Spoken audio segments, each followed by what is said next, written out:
For number 10, it says to factor. It does not say to solve. So we are just going to do x factor, and that is it. So for x factor, we've got 1 times 9 is 9. We're trying to get to 10. The factors of 9 are 1 and 9 and 3 and 3. The only one that can get to 10 is 1 and 9. So I would say x plus 1 and x plus 9. For part B, we're going 1 times negative 15 is negative 15. Our goal is to get to 2.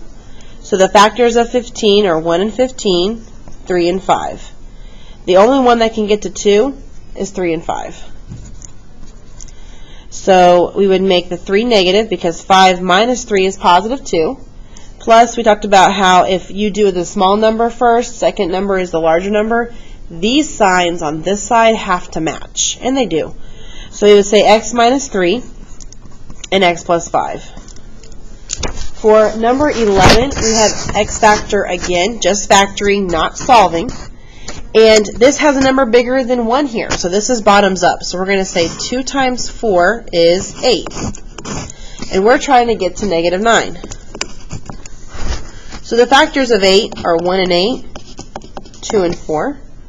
The only one that can get to 9 is 1 and 8. And they would both have to be negative. So let's check our math here. A negative times a negative makes a positive 8.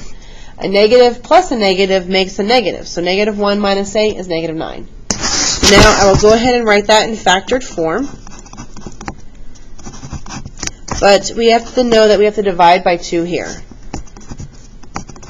So 1 divided by 2, can't do that. So we're going to bring the bottom up. And we'd have 2x minus 1. This we can divide, which makes 4. So we're going to say x minus 4. And lastly, for the open response, I just want to know what these are. Are they linear, quadratic, or exponential? So this graph is a line which is linear. In part B, we have a quadratic, a U shape. Okay, so that's a quadratic. And obviously we don't have exponential, but exponential is when you have a curve.